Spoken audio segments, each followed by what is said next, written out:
Welcome into Point Blank, brought to you by Fitz Roofing. I'm Brandon Stranger Sports Map Houston. He's Joe Blank of the new show, The Killer Bees, with the new co-host Jeremy Branham, debuting August 16th on ESPN 97.5 and 92.5 here in Houston. Hey guys, if you have not yet, please hit subscribe on the channel. We do appreciate it. Joel, welcome in. Skip Bayless, he says a lot of crazy things, but his latest take may not be so crazy. He thinks Jalen Green was a better draft pick than Cade Cunningham. Tuesday night, we got to see these two match up, the Pistons and the Rockets, against one another. Green and some of the other young guns on this team for the Rockets look pretty good through the first couple of games of the Summer League. Specifically, let's start with Green. Let's start with the Green and Cunningham comparisons. Obviously, 1 and 2, they will always be compared to one another. What do you think about the comparison of these guys? I think it doesn't matter who's better between the two of them. The better pick for the Houston Rockets was Jalen Green. He's more explosive. He's more dynamic.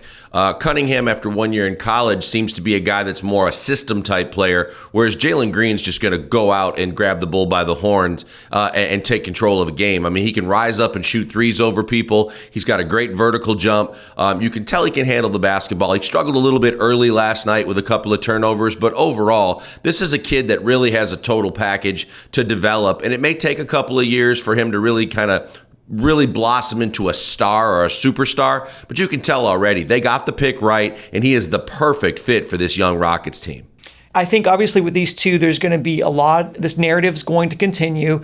We've seen it on First Take 2 days in a row, the Cunningham versus Green narrative.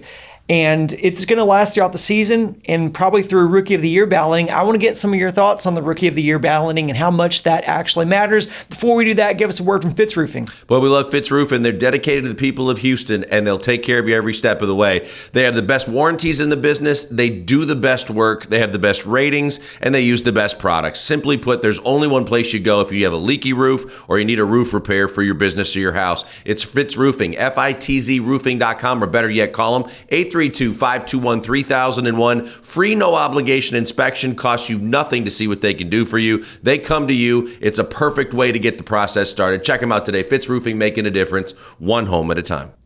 Joel, in years past, and in fact, in the not so distant past, we've seen the Rockets campaign heavily for these individual awards for their players. New regime, new front office now. Maybe there'll be a different take on that, but obviously, intently, the fans are going to be looking at this Rookie of the Year race.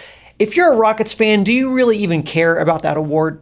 I don't think so. I don't think you should. I think it's like icing on the cake for a job well done. And I think the job well done right now starts with general manager Rafael Stone. I think we knew that he was really on the hot seat to get this draft right, and he got it right. And it started with, whether it was by default or it was the choice they were going to make all along, they got the right guy, as we spoke about, in Jalen Green. But the rest of the first round was very, very important to this franchise's growth, as you've got 4 19-year-old kids.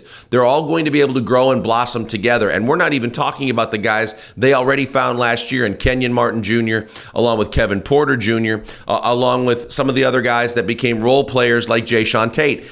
This team, regardless of what happens with Christian Wood and otherwise, including John Wall and Eric Gordon, this team now has a nucleus of youth that we can watch grow, develop, and get better from year to year. Whether they win individual awards or not, and whether they win a lot of games early or not, I think that because they got it right, we may knock a few years off the rebuild and see this team blossom and develop a lot quicker than it might have otherwise if they hadn't gotten the picks right and gotten that number 2 pick. We also have gotten to see over the past couple of games Alperen Sengun. I know a lot of us probably didn't watch a lot of Turkish basketball, but this guy looks like he's got a lot of skills and at a young age already has some great footwork and some great fundamentals to build off of. So forget Green and Cunningham. Is Sengun maybe better already than the 3rd pick, Evan Mobley? I think right now he is. I think when you looked at the draft and you heard the people say from an analytics perspective, he was the number 1 prospect on the board. That means something. And when you look at his footwork and you look at the way he's able to establish himself not only on the block, but defensively where he contests, how he doesn't leave his feet unless he absolutely has to. He's still making free throws regardless of the conversation and whatever language it's taking place place in at the free throw line. He's getting the job done. He, at points last night against Detroit, might have been the best player on the floor. And that's saying something with those two guys that everybody was talking about. This is a guy, if he just develops and plays his role, he can be a big fixture in Houston Rockets basketball for the next 10 to 12 years. So he has been a breath of fresh air already, and with everything that they're doing at the Summer League.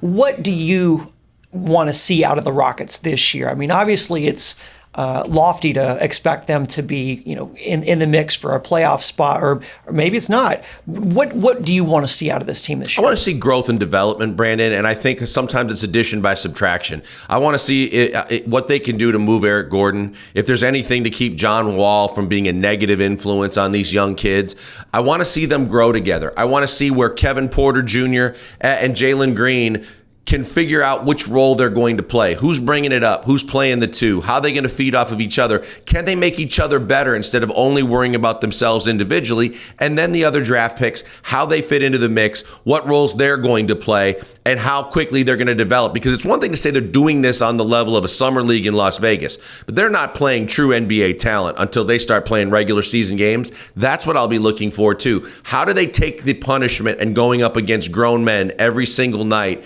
and how do they develop in doing it that way? Those are going to be key things I'm going to keep an eye on.